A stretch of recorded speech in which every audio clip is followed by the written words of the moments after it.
All right, everybody, welcome back. Now we're going to resume with some quarterbacks the Seahawks might actually be able to get. Although, honestly, with the way things are trending right now, might not be able to get this guy either. I'm not sure yet. Like the major big boards haven't committed to him being a high pick yet, but the momentum for JJ McCarthy being like a top 10 pick, top 5 pick is pretty strong right now.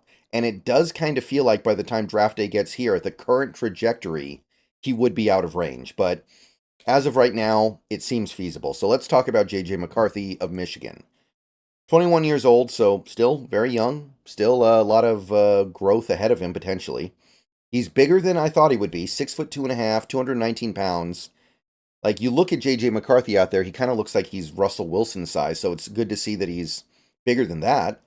31 and 5/8 inch arms, 9-inch hands, so that is a little bit on the smaller side. I don't think it's critically so, although the hand thing is kind of ran a 6.28 3-cone and a 4.23 20-yard shuttle for quarterback stuff. I mean, it's fine, but you're obviously not really looking at that kind of stuff when you're evaluating quarterbacks anyway.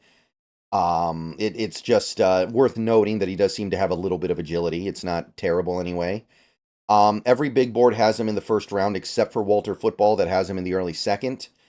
It is worth noting, though, that the mock draft database, which takes into account a lot of smaller big boards and a lot of recent data, has him top 10.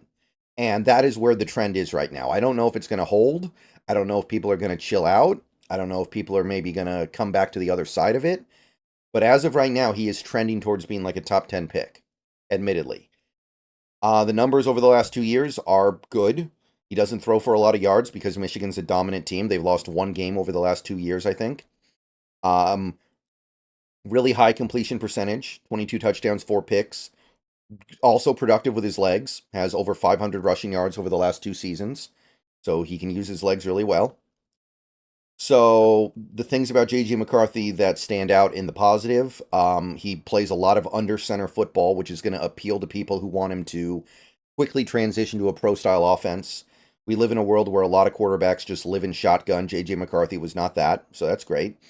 I like the way he deals with pressure. Seems like he's able to deliver when under pressure. He's able to keep the play alive when under pressure. When he's on script, he's really, really good, really efficient. When you give him a clean pocket and the opportunity to make the play as designed, he's really good at executing it. There are going to be a lot of coaches out there that really want that in their quarterback. His arm is better than I thought it was going to be. Before the year started, that was one thing that me and the Hawks Nest would talk about sometimes, where JJ McCarthy was clearly a smaller quarterback to our eye, but he had a good arm for a quarterback who was that small. Turns out now he's not that small, so that loses a little bit of the point, but his arm is pretty good. More on that a little bit later, though. He's good at understanding zone defenses and finding the kind of vulnerability in the zone defense and hitting the hole. And he's also a good thrower when he's on the move. He doesn't lose a lot of accuracy when he's off his spot, which a lot of these quarterbacks do. So JJ McCarthy, some good stuff here. Now, he's got limited value as a scrambler. I don't know if he's really going to be able to run like this even in the NFL. It might be a Baker Mayfield thing. Like he didn't run a 40 at the combine, so we don't know for sure, but I'm thinking about the Baker Mayfield example, where Baker Mayfield ran a lot in college, but then he combine tested 4.8. And then he got to the NFL and it wasn't nearly as effective because he wasn't actually that fast. Then you have a guy like Russell Wilson, same thing, but he runs a 4.55. So when he gets to the NFL, he's actually able to outrun people and he's able to do it effectively. So JJ McCarthy might be more the Baker Mayfield example where his value as a scrambler in the NFL is limited. His deep balls don't have a lot of zip. Like you can see it at the combine when he's throwing the deep ball, when he's throwing the 9 route.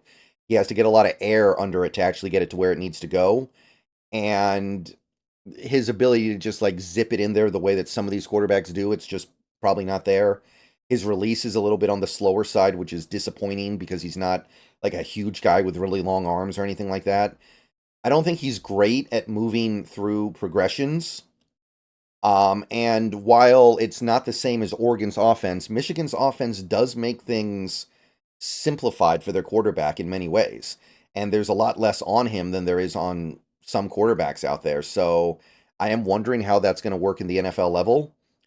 And I feel like in the NFL, some of his throws, which are a little bit off, a lot of his throws are like, oh, he hit the back hip. Oh, he hit the back shoulder. Like, they work in college, but they're not going to work in the NFL as well. Got to clean that up a little bit. So I get the appeal. He's somebody who's really good when he's on schedule, but you could say that about Brock Purdy. And Brock Purdy was Mr. Irrelevant, right? So I'm looking at JJ McCarthy and it's like, okay, he's a taller Brock Purdy. Why is he going to go in the top 5 if I can get a Brock Purdy in the 7th round? And I know Brock Purdy's an extreme example, but the point is, I don't really want to spend a pick that high on a guy who just does things on time. There's so much that isn't here. Seems to have more to do with Michigan's team success than him.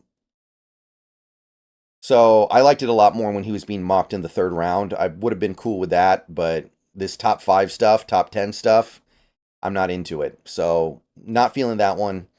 Also not really feeling Bo Nix of Oregon. He's our next quarterback here, our final likely 1st round quarterback.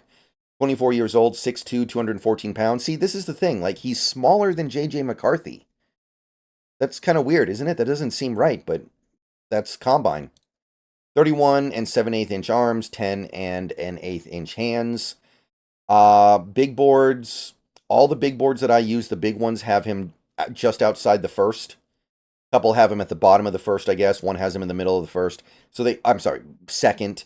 They all have him in the 2nd, but the mock draft database has him in the 1st.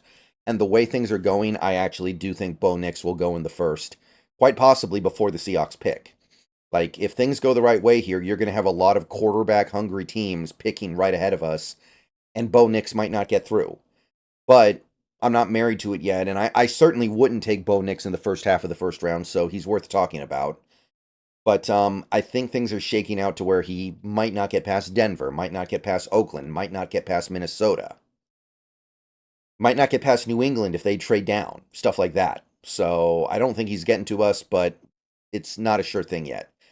2023 season stats were insanely good. Completed over 77% of his passes, 4,500 yards, 43 touchdowns, 3 interceptions, 45 touchdowns, 3 interceptions, ran for 230, 6 touchdowns. Year before that, not as good, but still really good. You still see why he was a hyped prospect coming into the season. Did more with his legs in 2022, I will say that. So the appeal is obvious. Has a full 5 years as a starting quarterback. Same with Jaden Daniels. A lot of experience in college. He's good pre-snap. He's somebody who has a lot of experience making pre-snap reads. Somebody who understands how to look at a defense pre-snap, figure out what's going on, and figure out what he's going to do post-snap from that. He runs with a combination of speed, athleticism, and power, so he can go get tough first downs. He can get first downs by just outrunning everybody else. I really would have liked to see him run his 40, but he'll run a 40 probably at his pro day. If he's a 4.55 guy, then he can probably do it at the pro level. But if he's a 4.7, 4.8 guy, then I'm worried, because that's a big part of his skill set, his ability to run with speed, power, and elusiveness. His arm is good. He can push the ball down the field. He's got a cannon. It's not a Caleb Williams cannon, but it's a good arm. Got a quick release, gets the ball out quickly once he decides to throw it. He can extend the play in the backfield and throw accurately when off platform. It's not all just a product of that Oregon system, so I can say some nice things about Bo Nix. Don't get me wrong here. But I do have to note that he was a kind of a nobody at Auburn. He didn't do anything at Auburn. Then he goes to Oregon and suddenly he's great. I'm a little bit suspicious of that. He goes to Oregon where he gets to be a screen pass merchant, where he gets to benefit from this incredible offensive system with great talent around him. And now suddenly he's a Superman. I don't know if I'm buying that. A lot of his passes are behind the line of scrimmage. I think 30% of his passes are behind the line of scrimmage. A lot of easy passes, which boost yardage numbers, completion percentage, all that stuff is drastically helped by how much easy stuff he has to execute. He overthrows passes. Sometimes he has an issue with overthrown passes, I feel like. And with that Oregon system, there's not a lot of processing of defenses, right? Like, you get the ball, you make one read, and then you take off with it, or you don't make any read. It's just like a screen pass and there's nothing to read. There's a lot of that going on with that Oregon offense. So is that going to work at the NFL? I have my doubts. I question it very much. So to me, Bo Nix, there are some. I like him a little bit more than I thought I would when I initially looked at him, but for me, him going in the first round, which seems likely to happen at this point, is a product of teams really needing a quarterback more than him being worthy of being a first round pick. Honestly, I don't even know about a second round pick. So I just don't like his odds of translating well to the NFL personally. He's going to have to learn from the ground up almost how to process a defense. So I like stuff here. Don't get me wrong. There's some stuff here that I like. There's some stuff here that's cool, but that processing part, that part where he plays in an offense where almost everything is preordained, I mean, the pre-snap reads are good. I guess he's got that going for him, but I'm cold on this one, man. Third round. I'd take him in the third round. I don't think I'd take him before then. And obviously, I have a certain level of dislike of him because I'm a Huskies fan, but we beat him 3 times, so he's not the guy that I hate here. Bo Nix is not the guy that I'm really directing my ire at when it comes to quarterbacks that have played for Oregon, that is. So I'm just not feeling it. I just don't think this game translates. I think that it's very J.P. Lossman-y, it's Taysom Hill-y, and it's probably better than those things, but I think the best case scenario for Bo Nix is that he's Jalen Hurts, and he could maybe find a super team the way Jalen Hurts did and look good because of that, but I don't think it'll be on his merits. All right, so that's the end of the quarterbacks that are currently projected to be first-round picks. Next video, we're going to get into some day 2 guys. There's really not that many, so it'll be quick. But yeah, that's what we're moving on to next. See you guys soon. Go Hawks. Let me know what you think of Bo and McCarthy.